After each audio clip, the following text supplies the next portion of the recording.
Hello दोस्तों, Trilok innovation channel में एक बार फिर से आपका स्वागत है। दोस्तों, आज मैं जिस चीज टॉपिक के को लेके आया हूँ बहुत ही इंपॉर्टेंट टॉपिक है, बहुत ही अच्छा टॉपिक है। मतलब ये टॉपिक ऐसा है कि आपको मजा आ जाएगा। समझ रहे हैं आप? इसमें मैं पता है किस चीज का काम कर रहा हूँ। इसमें मैं आपको बताने जा रहा हूँ जो कि पेपर में जितने भी इंपॉर्टेंट टॉपिक्स आते हैं ना, उससे आपको एकदम से फ्रेमलियर हो जाएंगे आप। ठीक है ना? आज हम बात करते हैं वोल्टेज रेगुलेशन की। बहुत अच्छा टॉपिक है, इसको आपको समझ में आएगा कि वोल्टेज रेगुलेशन एक्चुअलिटी में क्या होता है।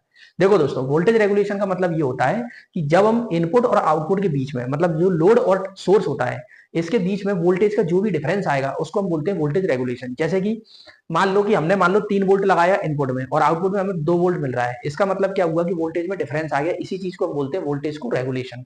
अब वोल्टेज का रेगुलेशन अप भी हो सकता है और डाउन भी हो सकता है और जीरो भी हो सकता है। हम क्या चाहते हैं? हम ये चाहते हैं कि वोल्टेज रेगुलेशन जहां तक जीरो की तरफ जाए। किसकी तरफ जाए दोस्तों? जीरो की तरफ। हम चाहते हैं कि जितना हम लगाएंगे उतना ही हमको मिलना चाहिए, ना उससे ज्यादा ना उससे कम। क्या ये बात समझ में आई? अगर आपने जो वोल्टेज लगाया है, अगर उससे ज्यादा चला गया वोल्टेज, तो जितने भी लोड के इक्विपमेंट्स हैं वो सारे के सारे उड़ जाएंगे। क्या ये बात समझ में आई? अगर आपने जितना वोल्टेज लगाया उससे कम वोल्टेज मिलेगा तो लोड के जो इक्विपमेंट है उनकी एफिशिएंसी कम हो जाएगी, काम करने की क्षमता ही कम हो जाएगी। क्या ये बात समझ में आई? इसलिए हम चाहते हैं कि वोल्टेज रेगुलेशन जितना हो सके उतना जीरो की तरफ हो। ठीक है ना? मिनिमम हो। तो आज हम बात करते हैं वोल्टेज रेगुलेशन की। वोल्टेज रेगुलेशन का एक्चुअली फॉर्मूला होता है no load minus full load upon full load. जो भी आप वोल्टेज देख रहे हैं वो पहले नो लोड पर देखें, फिर फुल लोड पर देखें और फिर फुल लोड पर देखें, मल्टीप्लाई बाई 100। मतलब ये हो गया आपका परसेंटेज वोल्टेज रेगुलेशन। अब देखो, पेपर में कैसे क्वेश्चन गलत होता है। दोस्तों, इस चीज का हमेशा ध्यान रखना। जब वोल्टेज रेगुलेशन ट्रांसफार्मर के केस में हम बात करेंगे तो ई माइनस वी अपॉन ई होगा। इस बात को ध्यान रखना, ई माइनस वी अपॉन ई होगा। अब कई लोगों के दिमाग में ये आ जाएगा ये तो गलत पढ़ा रहा है, ये तो ऐसा पढ़ा रहा है। बिल्कुल टेंशन मत लेना, पेपर में जितने भी आए हैं आप ये कंफ्यूज हो जाएंगे कि ई माइनस वी अपॉन ई लेना है या ई माइनस वी अपॉन वी लेना है। जब वहां दिक्कत आएगी तो कहां पे वी लेना है कहां पे ई लेना है, ये ध्यान रखना।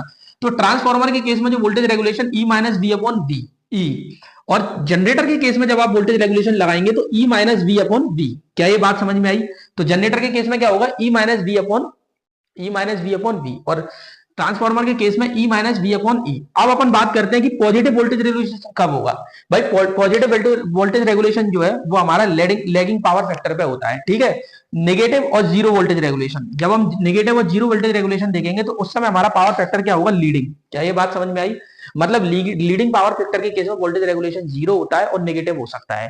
लेकिन लैगिंग पावर फैक्टर के केस में जो आपका वोल्टेज रेगुलेशन होगा वो हमेशा पॉजिटिव होगा। क्या ये बात समझ में आई? चलिए, अब हम बात करते हैं आइडियल कंडीशन के केस में वोल्टेज रेगुलेशन की वैल्यू कितनी होनी चाहिए? जीरो। अब आपसे एक क्वेश्चन हमेशा ये पूछ सकता है कि वोल्टेज रेगुलेशन को हम कब देखते हैं? हमेशा सिस्टम को कंप्लीट लोड लगाने के बाद देखते हैं। क्या ये बात समझ में आई? और फिर दोनों का डिफरेंस देखते हैं। क्या ये बात समझ में आई? क्या ये पॉइंट क्लियर हुआ? अगर दोस्तों ये शॉर्ट्स आपको पसंद आया हो तो इस